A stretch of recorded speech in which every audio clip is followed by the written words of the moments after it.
Check this out.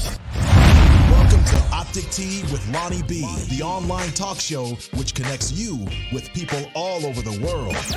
Go ahead, be great. Hear about their successes, failures, and the journey taken to bring them to where they are today. Now, let's listen to Optic Tea with the host, LonnieB. Good evening, everyone, and welcome to Optic Tea with LonnieB. It's another Thursday, 7 p.m. Central Standard Time, and we are back again. Tonight, we have an awesome show lined up for you. I'm getting up close and personal with none other, Tara-Leigh Campbell, the caregiver to the caregivers, and Miss Helen Hooper of Ladies' Choice. So go ahead and get your tea, your coffee, or your beverage. I don't know what's in it, like you don't know what's in mine, but nonetheless, let's go ahead and get it because there's going to be a lot to sip on tonight. Now, you know what to do. Go ahead and invite somebody in. Tag a friend, text a friend, and tweet a friend. And always remember, if you like the show tonight, or you like my morning devotionals, Morning Tea with LonnieB, you know what to do. Go ahead and follow over to those pages, Optic Tea with LonnieB, and follow me and like and subscribe, and you will be doing me a huge favor. So go ahead and invite someone in and let them know that you are tuning in to Optic Tea with LonnieB. Yes, Optic Tea with LonnieB. So let's go ahead and talk about a few things. So as you all know, I have been working on every morning, Monday through Friday, 8:30 a.m. Central Standard Time. I have Morning Tea with LonnieB. So please be sure to join me. And if you can't join me, you can always go back and you can watch the repeats of each show as well as the shows tonight, either on my Facebook page, Optic Tea with LonnieB, or my YouTube channel, Optic Tea with LonnieB. So please do not miss any episode because I promise you, every week there's something to empower you or encourage you to keep going on those days that you feel like giving up. So let's talk about tonight's first guest, Minister Tara-Leigh Campbell. She is the caregiver to caregivers. She is an author, a best-selling author. Let me correct myself. She is a minister and a certified coach for more than 18 years. She has a heart of service. One of her passions is March for Babies. And y'all know she is a distinguished lady of one of the finest sororities in the world today. None other than the one that she and I share together, and that is Zeta Phi Beta Sorority Incorporated. So if you would, go ahead and join me as I welcome tonight's first guest, Minister Tara-Leigh Campbell. Hello. Hello. How are you? How are you? I'm wonderful. How's it going? I cannot complain. I will not complain. God is good, and it's Thursday, right? So yes. Holiday Eve, right? Yes. So I see we're in the same color vein, right? We're in sync. Look at that. Same sorority, same color, and not blue tonight. Look at that. Yes. But you know what? Purple was one of my mother's favorite colors. And it's mine. Royalty. See? Yes, royalty. And that they were, right? Yes, so, absolutely. I'm excited to be here. Thank you. Oh, thank you for accepting. You know, it's not often people allow you to get up close and personal and ask those questions that you don't know what I might ask tonight. I give you a kind of an overview, but then I do pop in a little few things that you may or may not be aware about. I think I'm ready. You ready? I think. Hey, being a minister, you always have to be, what does it say? Be ye ready at all times. Be ye also ready. Yes, it does. But that's the word, But up close and personal, okay, we can do this. We can do that? We can do it. Let's do it. So, Tara-Leigh, tell the audience, who is Tara-Leigh? I think you can tell your autobiography better than I can. As you stated, I'm a minister of the gospel. I'm an evangelist. I'm a servant more than anything. I'm a servant.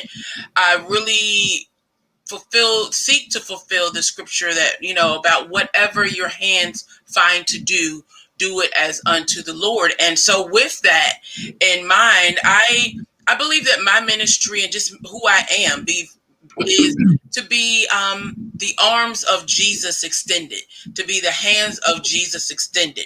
Jesus met spiritual needs, but he also met practical needs. He fed people when he saw them, hungry. He healed people who he saw sick. And so, he spoke to the social issues of the day. And so I do that as an advocate for victims and survivors of domestic violence, for example, because I lived in a home for 5 years. It's up close and personal, right? I lived in a home for 5 years as a preteen and teenager where my mother was abused by my stepfather, and I was abused too by then my stepfather. And so before domestic violence had a name or a term, I lived it. And I thank God we also lived through it and were able to come out of it. And so for me, I'm able to share and to do workshops and to speak out and to advocate for on behalf of the children who lived through and went to bed and heard, parents sleep fighting while they should have been asleep. I've lived that. I've lived trying to intervene and help my mom and defend her. Lived through all of that, and so lived through, the cycle of violence and dealing with what she felt that the church would say if she left him. So with all of that in mind, I now do workshops for teens as a preventative measure that hopefully you don't have to go through what I went through. And then I'm a caregiver. I have been a caregiver. And so now I'm, as you said, I'm the caregiver to caregivers because I cared for my mom for 7 years prior to her passing. And ironically, 4 years ago today was her homegoing celebration. Oh, wow. And so, God birthed in me through that experience a book called From Carefree to Caregiver that became a number one best-selling book and an award-winning book through the African American Historical and Genealogical Society. Woo, that's a mouthful. Yes. It became an acclaimed book through that society because not many people had shared up to that time the journey of being a caregiver. Absolutely. And not many people of color, not many Black people had really discussed the hills and valleys and the up and downs of that experience. And so from that, I share that. So that in a nutshell is who I am. And as you said, a sister, a finer woman of Zeta Phi Beta Sorority Incorporated for 32 years. I've served our great sisterhood as well. Awesome. Y'all know what? Let me just do this. Let me do this for her. Thank you. Because that was a mouthful, but I loved it. And it's so ironic because everyone, Tara Lean did not share with me that she actually endured domestic violence. And it's so ironic, but God knows, because I always pray with myself and my team and we say, who do we pair together? Who do we gel together? Well, it's so ironic that Helen, actually, that's part of her program. That is what her program is about. So, we can always do our plans, but God always says that my plans is not your plans and his ways are not our ways. Amen. So we are going to do a twist on this show tonight. I really have to tell y'all that. So all this stuff right here, and my producer's probably about to choke me, but guess what? This goes to here. I'm going to ask my producer, can you please bring up none other Miss Helen Hooper? We're going to have a trio conversation tonight. So just in that room tonight, right? Yeah. Sometimes we need that. Sometimes we just have to get off script and just really just talk about the things that we have to talk about. Yeah. So, Helen, we're going to mute ourselves, and I'd like for you to share with us a little bit about Helen Hooper.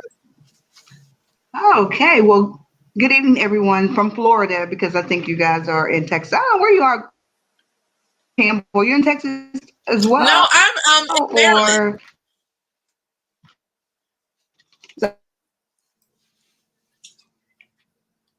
Uh-oh. So while she's pausing and getting herself together, Terline is in Maryland, and I am a Texas girl. So yeah.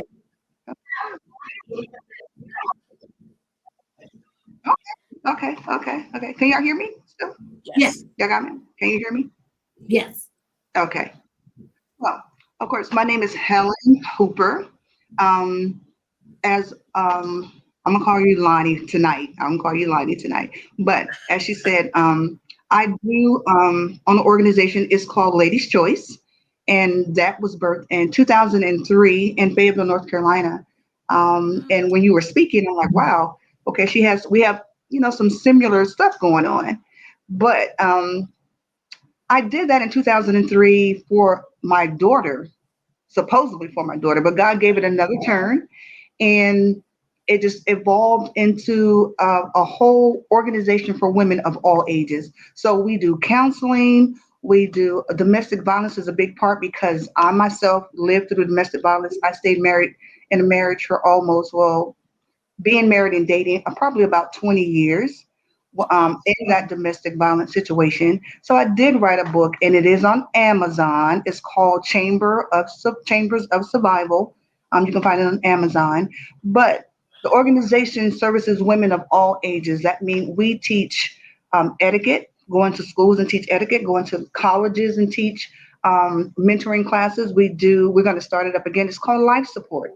That is a support group for women, and we do different topics, but most of whatever they want to talk about. Um, and we do they want to talk about things like incest, domestic violence, divorce, whatever is hurting them, whatever has broken them, that's what they want to talk about. Usually we do it every first Saturday of the month, and it's called Life Support. But the whole organization, Ladies' Choice, was birthed out of, I would say, God gave me a whole organization out of some things that I was going through, that domestic violence situation that I was going through. He allowed me to birth that whole organization. And when I say people got behind me, I know it had to be from God because I couldn't have done that by myself. The judges and the lawyers and the parole officers and everybody that are signing people to my organization. Fort Bragg was sending their women to us. I mean, I had colonels call and say, hey, can you come out to Fort Bragg and help with these women? It was nobody but God. God could only do that. When I asked him for a creative spirit, he really did give it to me. I'm a mother. I'm a sister. I call myself, I'm an advocate. I love helping in the low income community. That is my thing. Have some big things coming up, big things planned. I'm asking God to move and send me destiny helpers, guys, destiny helpers. I'm praying for that. But I just do so many things, and you never get tired of it. So I know it's God given because I never get tired of it. I can go to sleep and wake up and think about what am I going to do next with this organization and with the people in the community. I've been working when I moved from North Carolina, it was in 2010. That was after my divorce. And my first job was working in a low income community and one of the worst places in Jacksonville that you could actually think to work. That is where I worked for 9.5 years. And just did awesome things up there. God moved, He put me there. And we all know when God gives you something, He always finances His plan. And it was really, really awesome. We opened up a clinic right there on site for the women and the children. We did feeding programs. We did ministry. We did everything. I served as a community director. That was my title, but I called it an assignment from God. So I just love it, and just it's more to come. And I can't wait to see what God is going to do. So, yeah. I'm sorry, I'm just talking and I'm on mute. Y'all know they tell me to press the mute button, I forget to press unmute. You know how it goes. But I am looking at the two of you, and I see your success that came after the failures, the hurt, the pain, the anger, the whole grieving process of what you went through. And as I look at it, and I look at you two, and I want to repeat something that Terline said. She said that she was in it, she went through it, and then she came out of it. Yeah. And so my question for the both of you, and Terline, you can start. How did you transition your hurt, your anger, your pain, everything that you felt while you were in the midst of it? How did you transition that, transform it to who you are today? Well, I will have to say that one, God, really giving it to the Lord, because I don't think that it's something that could have been done to end up whole again without God. There are people who come through um, domestic violence, and I can say my journey, I would not have been able to really come through our situation without giving it to the Lord, and channeling that anger and the hurt, because that situation, that particular domestic violence situation, almost wrecked my relationship with my mother, quite honestly, because as a teenager, I did not understand why she didn't leave him before she did. And so we had conversations. My mom was very no nonsense, and she had a daughter who was very no nonsense. So, there were conversations, but why are we living like this? Why are we doing this?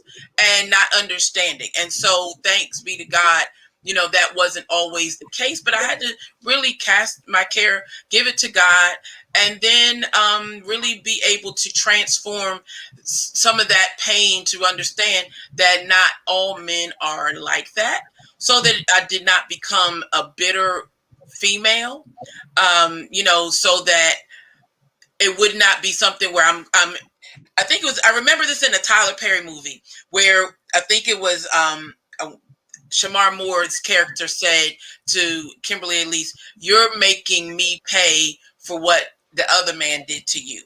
And so being able to come through so that I don't make other men pay for what my stepfather did to us was important. And the Lord sent my pastor, who was my spiritual father, Bishop Alfred Owens Jr., and then also other men, my uncles and my best friend's dearly departed father, who was like a dad to me, so that I could really see wholesome father-daughter relationships. And then counseling. Really, this is May. This is Mental Health Awareness Month. I can be real. I love Jesus, and I've had therapy.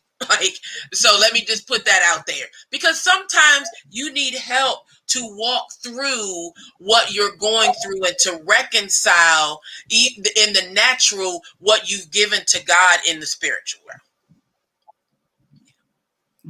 Absolutely. And there is something that I want to come back to, but I want to go ahead and go to Helen. Helen, how did you work through it to be who you are today? What did that transformation look like for you? Well, because I wasn't raised that way, I saw when I was growing up, I saw couples. I saw my mother and father. I saw my aunt and uncles, and I see my aunt on here. I just saw her name pop up there. My aunt and my aunt Shirley, and all those people. My aunt Marianne, and all those people. I saw couples. We did things together. We had family things together. I never saw my father do that to my mother, so it was so new to me. I've never been in a domestic. I never saw that before. So when I did get married and see, first of all, I had to find out, what is this? I'm thinking, well, maybe he's going to outgrow this, or because he was also drinking, and I'm thinking, well, maybe he just does this when he drinks or whatever. But it wasn't that.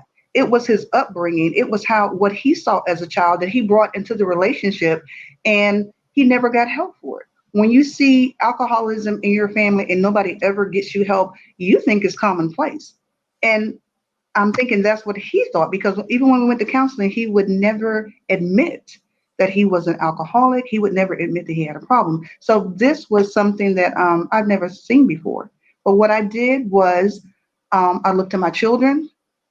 I I started my organization, because I didn't want other women, like Minister Campbell was saying, to go through the same thing that I was going through. And sometimes women think they're alone when they're in a domestic violence situation. They think it is shameful, it is hurtful. They don't want anybody to know, so they hide it. But you have to let them know that they're not by themselves. So what I did when I started the organization for the girls, I started for my daughter, the teenagers. It was called Project Virtue.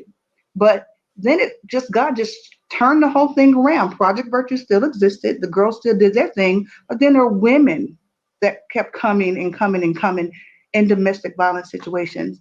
And sometimes I say it all the time, but God puts us in situations sometimes it's not fair, but it's for other people. Yeah.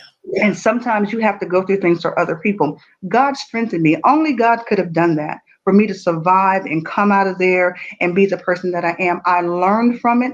I don't have any ill feelings or ill will against him. I would never. I forgave him whatever he did, and it was a long time. We went through a lot of things. There was some jail time for him because I stopped that at a certain point. I was not just going to do that anymore, but I got stronger as I grew, and God put me in jobs that I had to deal with women all the time. It was domestic violence, transitional housing, or it was just always in those type of jobs.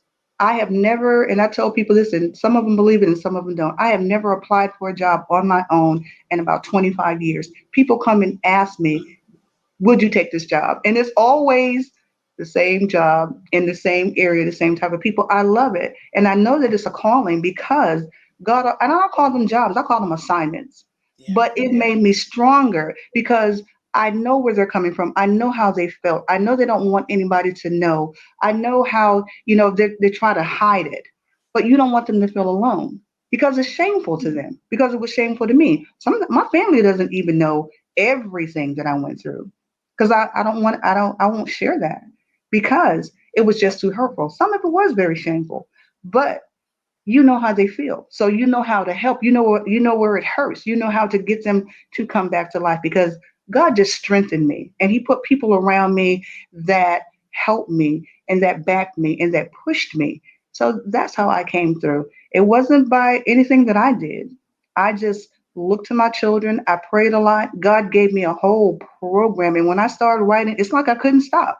So Latest Choice came out of all that, and God just started sending people. I didn't have time to concentrate on that anymore because I was so strong, and He couldn't understand why hasn't she just fallen? What's going on here that she just won't stop.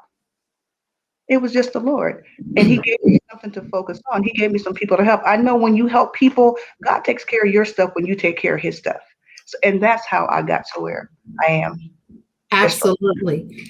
And it's you said a key point of how that God takes care of you as long as you take care of his people. And as we go throughout the evening, they'll I want the audience to hear about, they've heard about Ladies Choice, but when we come back, I would like for them to hear about, because now when we come back, I would like Minister Campbell to talk about, she said that was a situation that could have put a strain between her and her mother, but being a caregiver to the person that you saw endured so much, and you had to take care of that loved one, maybe there were some apologies, maybe there were some I could have done, I should have, could have, would have. Being a caregiver, there's a lot that comes out of it.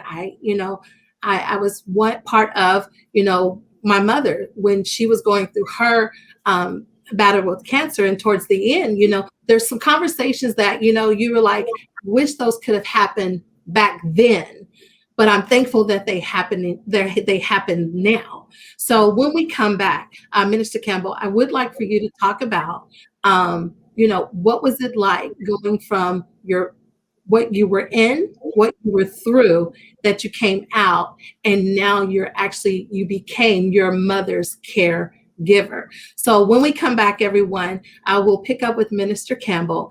For those who are tuning in, you're tuning in to Optic Tea with LonnieB. Yes, we did a twist on it.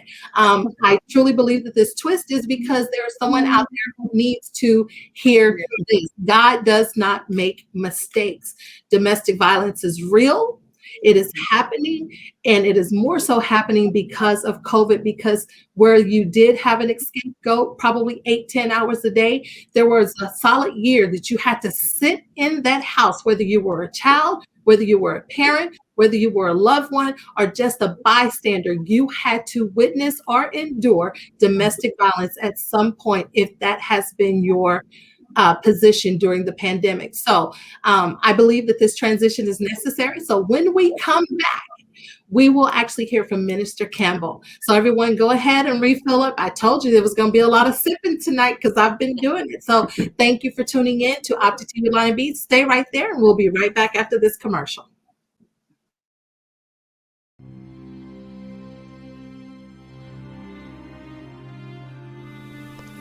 Once again, one day there was two detectives sitting in a car, talking. As they were talking, someone came up on them, snuck up on them, shot them both. That right there set off a firestorm that I am dealing with to this day. I'm so caught up in the middle of it right now. This kid did not deserve that. Matthews did something wrong, and I didn't do nothing about it, but I can do something now. How do you figure that? I mean, the man is crazy. Hey. You need to just relax, all right? I'm just saying, relax. Relax. Listen. This man killed his dad. Now he's trying to kill him. Why would you represent somebody like that? I don't understand. It's about justice. I know it don't make no sense, but I feel like he needs to face his fears, you know? We, the jury, find the defendant, Tony Harris, guilty in the first degree for the murder of Jeremiah Matthews Sr., and also guilty in the first degree for the attempted murder of Jeremiah Matthews Jr. What happened to the guy who had a purpose? I am the guy who stood for justice before anything else. Huh?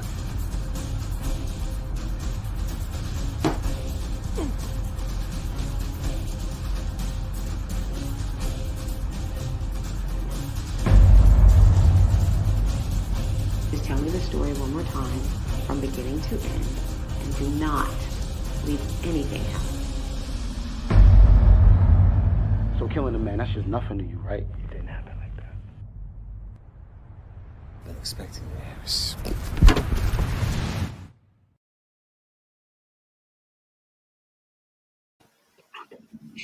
Thank you all for tuning in to Optic Tea with LonnieB. That is actually The Hills, produced by my good friend, Stephen Sticks Josie. So be sure to check it out. It's a very good film. I think I always say anything with Clifton Powell is an awesome movie. So be sure to check it out. So when we left, everyone, actually tonight we are meeting with Minister Campbell and Helen Watson Hooper. Tonight we're actually talking to both of them about their ministries and their organizations and their books. But for some reason, it's taken a twist because we are actually talking about domestic violence, which I think is a conversation that really needs to be had. But we definitely will still hear about their each individual journeys. So don't go away. Don't leave us. So Minister Campbell, before we left, I did ask you a question. What was it like having to become the caregiver to your mom, knowing everything that you went through, because that was something that could have caused a strain, but it did not? It actually was not difficult at all for me because reconciliation had taken place so many years prior to that. The journey from and through the domestic violence, she ended her marriage when I was just out of college. So I was in my 20s, and additional things have been revealed therein. And so she got divorced and got free, I call it. And we both called it. And so we were reconciled. And it was 40 years later, almost 30 some years later, when I call it the carefree to caregivers and occurred. When you're just going through life, I was in my own groove and living my life. And my mom was a big part of that, but she lived an hour and a half away from me. And she went in for a routine surgery, quite honestly, a routine surgery. And I just visited her the prior day on a Sunday afternoon. And she was in the hospital after her surgery and doing fine. She put me out of the room, told me to go get on the road, get home safely, get back down the road. And I did that. And I happened to call the hospital on the way home from work the next day. If any of you are familiar with the DC, Maryland, Virginia area, we call it the Beltway that we travel around. I was on the Beltway driving home and called the hospital to check on her, and I got the nurses station picked up from the critical care unit. And I said, oh, I think I was transferred to the wrong nurses station, the wrong department. And they said, no, your mom has been transferred. She had a setback, and we tried to call you, and she may not make it through the night. So that's when my brakes got pumped, and I flipped into caregiver. And so I was in no shape to drive the hour and a half away. My cousin drove me, and that began our 7-year journey as a caregiver.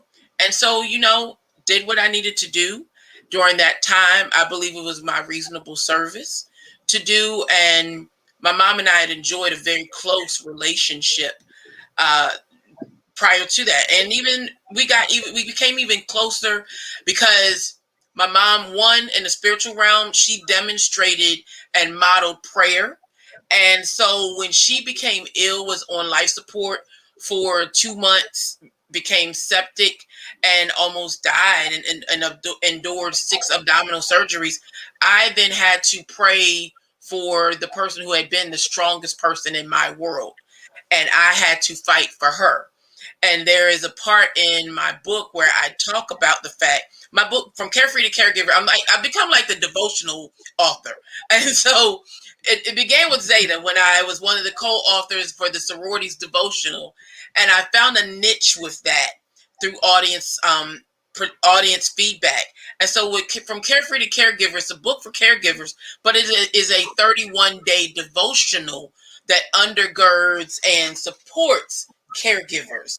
And so in journaling, chronicling my own journey as a caregiver, one of those times was when the nurse said to my cousin she said, you may want to talk to your cousin Taraline, because Miss McGregor has been on the ventilator for over a month now. And, most people don't come back from that. So maybe she needs to just let her go. And so my cousin spoke to me and shared that with me. And we went into my mom's room, and I never forget this, Lonnie. My cousin, I was in no shape to really talk. And my cousin spoke and said to my aunt, my mom was still sedated. She was awake, but on the ventilator. So she said, Aunt Cindy, if this is too much for you, we will be with Tara. We will help Tara through everything if this is too much for you. And my mom got this look on her face, couldn't speak, but she got this look that said, are y'all crazy? Like, she had this look. And that was, my cousin and I looked at each other, and we knew that was all that we needed to know, was that as long as she was going to fight, then we were going to fight for her and with her, and fight in prayer, fight, the natural things like dealing with nurses who were naysayers and saying you need to let her go, and advocating with insurance and all those things that came with that journey. We fought because she was fighting. And thanks be to God, she defied what the doctor said. One doctor said she may only be a vegetable. That did not happen. She learned to walk again. She had to go into a nursing home, but she still had a quality of life that was well beyond what had been forecast for her. So, yeah.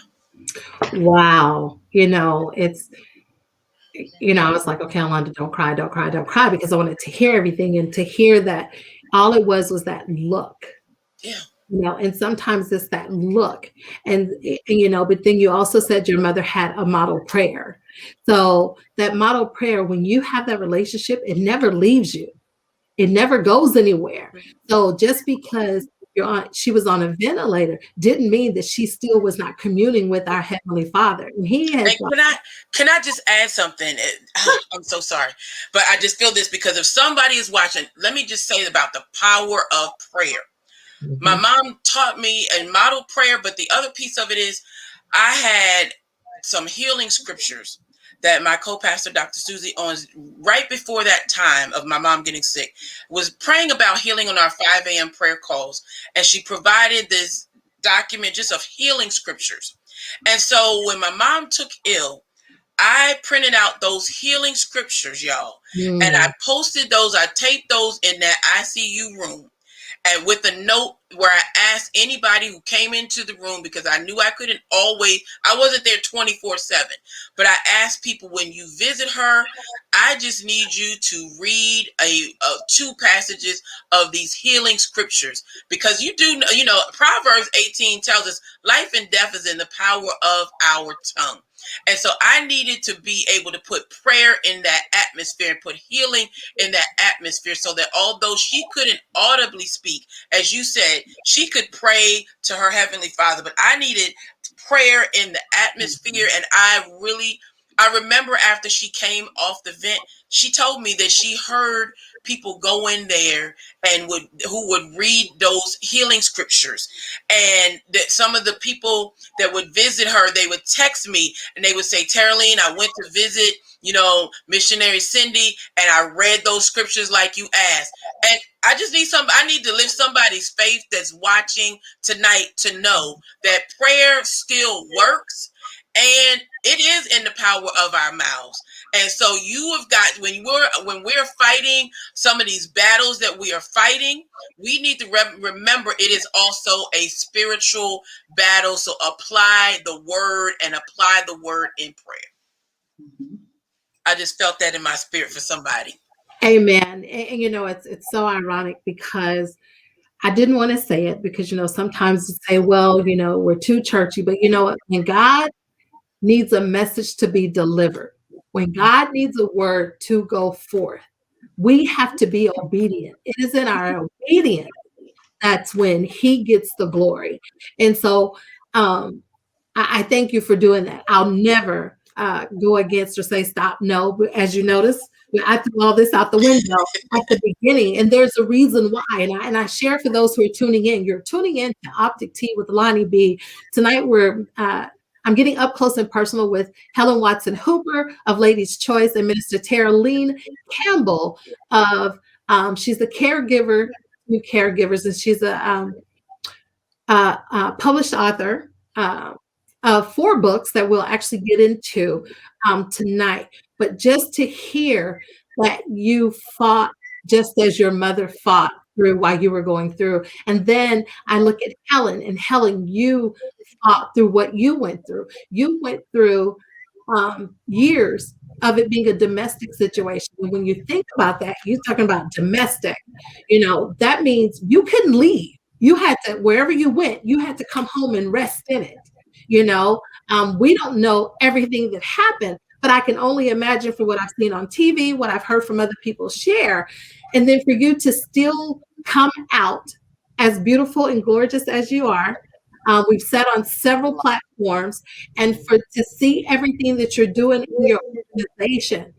You shared earlier that your emphasis is to young ladies. Why young ladies? I think it's very important to educate our young ladies before some of the pitfalls and some of the holes that we fell into. They don't need to do that. If we get them before they can do that, if we can, and I tell people this all the time, it's a mindset. If you can go in and you can get that person to start thinking, because I see young ladies right now some of them are just in horrible relationships at early ages. But if we can get to them before they start fostering these horrible relationships, these relationships that we know it's going to cut them off at the pass. It's going to thwart everything that God is trying to do for them. If we can get them and educate them and pour into them, some of them just need someone to listen to them, to love them, to talk to them, because it's not an easy fix. We don't know what people go through at home. I see young ladies all the time. You don't know if mom has too many kids, so I'm not getting enough attention. I've been put in charge of the whole household, so when the first man comes along to tell me that he loves me and he cares, there he goes. So it is important to me to get to those young women. And we're born with clean slates. No one is allowed to write on your slate unless God has ordained them to.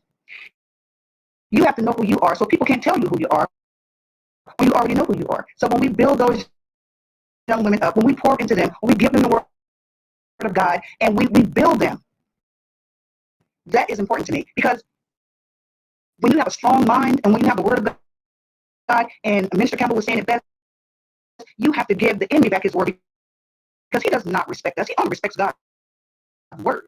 That's all he respects. So if we pour that into them early, they can be awesome women. They can come up against all kinds of challenges, and they can come out on top. I believe that God has given women a strength. If they would tap into themselves, they would find it. Every woman, I just believe he put it in every woman. That's why he formed Eve. That's why he brought Eve on the scene. I just believe every woman has a strength that sometimes she taps into it, and sometimes she does not. There are women that are very strong, and women I've seen who just did not make it, or they stayed in that relationship too long. I know one case in particular when I was in North Carolina. Her husband was a lieutenant colonel. I remember him so well. He was so angry. He took everything out on him, but it stemmed from his mother. He had a horrible relationship with his mother, and he took everything that he couldn't say to his mother. He took it out on her, and he eventually, many blows to the head. She was in the first stages of dementia, and the only thing that he got was a retirement in Arizona as a full bird colonel, and he went on with his life. She stayed too long. But if we can get to them early, they don't have to do that. They don't have to be in those type of relationships. They can look for the red flags. They can see the red flags, and they can back away from that. We want to put knowledge and understanding what to look for. And anyway, marriage is ordained by God. It is. But there's a certain man that God would have to be in any of our lives. Everybody just can't come to you. Everybody cannot come and have your time, because God would not have it to be so. Everybody's not supposed to be in your atmosphere, because God wouldn't have it to be so. So if we teach them that and they know what to look for, they don't have to go through the same things that we went through. So that's why it's so important to me. And let me just share this, y'all. Every time when there's something that needs to be heard, that devil will show up and cause technical difficulties and cause static. But you know what? I'm sitting over here. I know y'all saw me lip service. Devil, you a lie. I bind you. Get out of here, God. Please clear the airways so this work can go forward. Because the devil doesn't want that. That's right. And we have to speak to it and tell it to go somewhere. And so it aligns with everything that we do. And so I know that there was so much that I filtered my way through it. I made my way through it into the audience. At the end, if you want to talk to either one of them, we will share their information at the end of the night, because y'all, I told y'all, I said there are some shows that will be a 2-part show, and there are some shows with just one show. Y'all, this is a 2-part show. I don't know why. I don't know what your schedules are looking like. I don't know if you have the availability. I can bring you back one on.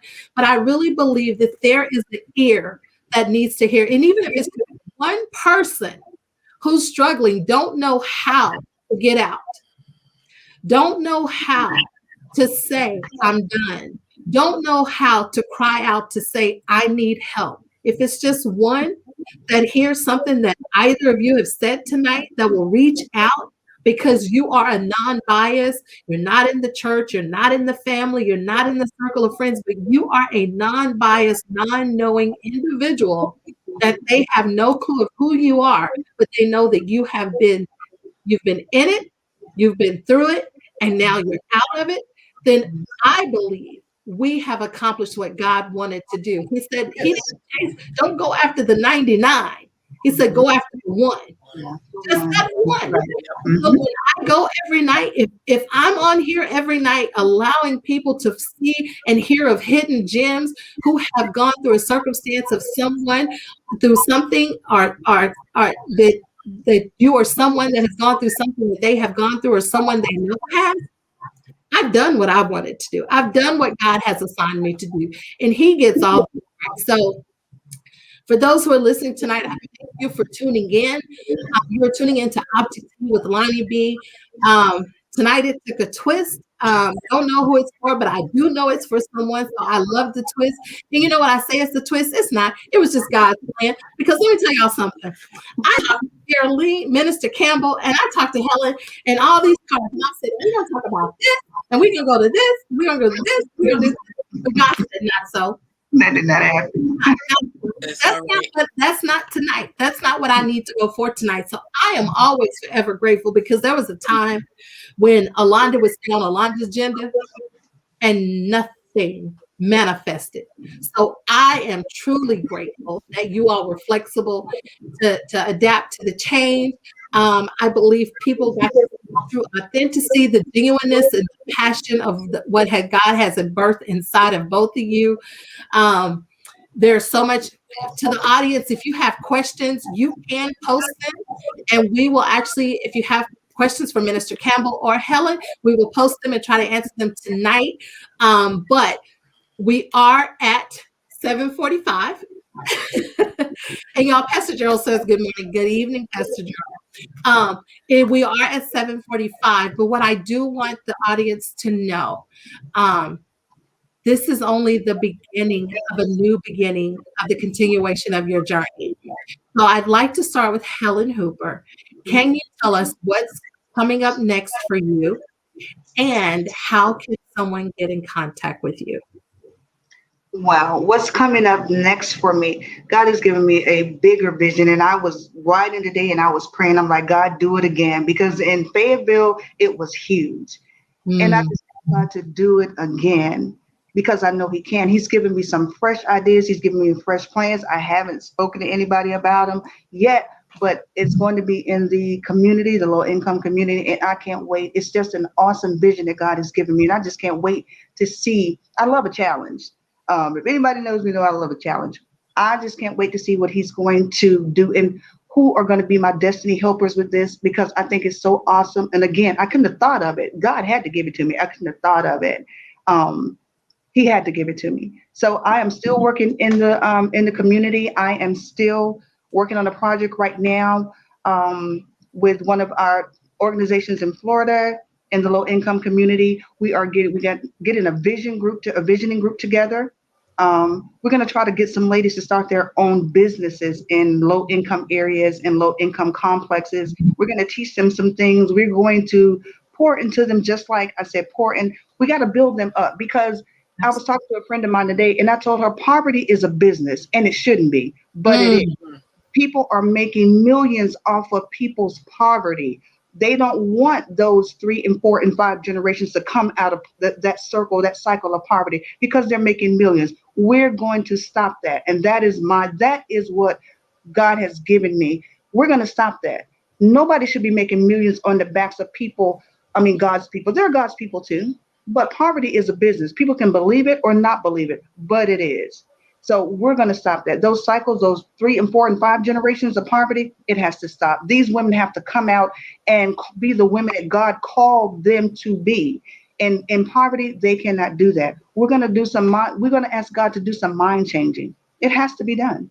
So I'm going right back in the community, and we're going to build those women. We're going to bring them out because they have children to raise. We're going to teach them financial things. We're going to teach them how to be great mothers, how to stand up on their own 2 feet, because when the women come into the forefront, those men are going to fall in line, but they need the tools to do it, because people can look at them and say, oh, why don't they do this and do that? But they don't know their story. So you can't really say what they won't do because you don't know them. Go down there and talk to a couple of them. You got molestation by natural fathers. You have rape. You have incest. You have all kinds of things. You don't know what their story is, but we have to. So that's what I'm working on, Lonnie. So it's a big vision, but I cannot wait to see what God is going to do. And you can go to the website. She has it up right there. You can go there, Ladies Choice. She keeps flashing it, ladieschoice.org, and that is my website. You can contact me there. All of my information is there. The website, the email, phone number, everything. Leave a message if you can. Absolutely. And, for those, I met Helen through a mutual friend, Monique, who is like the connector of the connectors. And we actually I've said on several of your panels, and when I tell you that when God gives her something, she moves on it, she acts on it, and it births something out of something else to something else. So I'm excited. Whatever you need from me, I'm always there. I'm always willing. But I'm going to put you out there because one of your supporters already has. So Yes. when is the podcast coming back? The podcast is going to be coming back the second week of June. What's this? May, June. Yeah, June. Because everybody keeps asking me about my podcast. I got to get back on my game with that. So the second week in June, the podcast is going to be right back on Facebook. You can get it on Facebook Live, and I'll tell you all the other channels you can get it on as well. It's like 9 channels, but I can't remember them off right now. So Absolutely. So the second week in June, we're looking for Helen Hooper's podcast. Minister Caroline Campbell, what's next for you, and how can we reach you? I can be reached via my website. I'm also on social media platforms, YouTube channel. You can catch me on YouTube for inspiration, messages, prayers. Also Facebook, Instagram, Twitter, all of the main three, 4. And my website, I see that information is there. You can reach me, TaraLeneCampbell.com is my website. We can stay connected that way. What's next for me? Well, let me back up really quickly. One of the things that was a result of the From Carefree to Caregiver book was I've created a Facebook group for caregivers called Caregivers Connect. And so through that group, now it's been 2 years and there are about 200 people who have aligned with the group. And that's basically to support caregivers if they need to vent. I check in with them. I pray with them and for them. So if you're a caregiver, if you know a caregiver and you like to become a part of that, I call it our caregiving community. So very similar to domestic violence. Many caregivers feel like they're the only ones going through it. Sometimes they need some support. Parent with dementia, a husband with PTSD. So all kinds of things that caregivers are dealing with, and similar with the pandemic. As a result of the pandemic, there's now a caregiving crisis, they're calling it. Last year, this time, many of us were working remotely, teleworking. And if you had a loved one at home there that you were caring for, their routine got mixed up and jacked up as well. Caregivers were, the family members were not understanding, well, why are you at home? And since you're home, that means I can call on you every 5 minutes, kind of like ring the bell. And you're like, no, I'm teleworking. And so I can't help you every hour. And so those are some of the things that caregivers have gone through over the last year themselves, trying to maintain stability in an unstable world. And so now caregivers have needed support in general. And then as a result of COVID, again, many more have survived the pandemic, but they have their lives, their physical beings have been altered. So many have now are needing caregivers. And so that means there are more caregivers who have been created. And so I am here for you. Connect with me on Caregivers Connect. And I will be doing some symposiums, some on-demand workshops for caregivers, talking about things like advanced directives, talking about how to advocate for your loved one, talking about the mental exhaustion and the burnout that can result from this journey. So stay connected, connect with me. Let's stay connected so that you can avail yourselves to some of those on-demand sessions. And yeah, let's just stay connected in general. I'd love to work with you and to support you. Awesome. So everyone out there, you have heard it. These are two powerful women that you and I need to really connect. Well, I'm already connected to them. So I just need to connect a little bit tighter and get a little bit closer. I have actually had the privilege of hearing Minister Campbell pray. Y'all, let me tell you, she can pray. She can pray. So, but before we get out of here, y'all know, I try to lighten the atmosphere because sometimes we just need laughter in the midst of our situations. But tonight there has been valuable information that has gone forth. And before we get out of here, I want to run a commercial that is for Minister Taraline Campbell. And then when we come back, I would like for her to talk about it. So stay right there, everyone. This is just a quick commercial. Don't go anywhere. So watch the commercial. We'll be right back. Hello, hello, hello. My name is Minister Taraline Campbell, and I am here to share with you a wonderful new endeavor. I am so excited and pleased to introduce to you the Cindy Moses Memorial Scholarship. Who is Cindy Moses? I'm glad you asked. Cindy Moses, Cynthia McGregor, Cindy Moe, all those names, that is my mommy. My mother transitioned from this earthly life 3 years ago. However, during the 67 years that she was alive on this earth, my mother made tremendous impact in the lives of those with whom she came in contact. Even during her early years as a preschool teacher, my mother believed in education, and she supported those who were pursuing various types of education. My mom also was one who encouraged, who mentored, and who supported in a tangible manner single parents, single moms. She made sure that single moms had food for Thanksgiving, often going to the grocery store and providing food so that they would have adequate meals.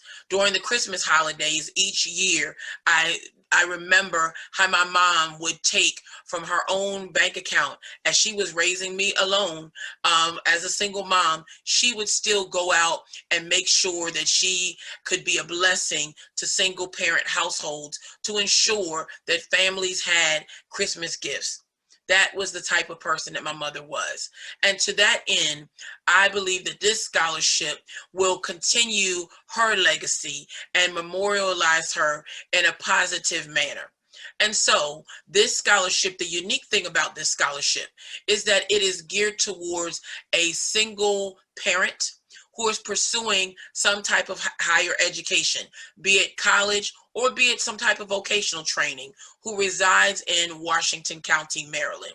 So if that is you, I encourage you to apply for the Cindy Moses Memorial Scholarship. We want to continue the legacy of this great woman and be a blessing to a single parent who is seeking to improve their quality of life for their family. Have a wonderful day. Have a wonderful day. Yes, awesome, awesome, awesome.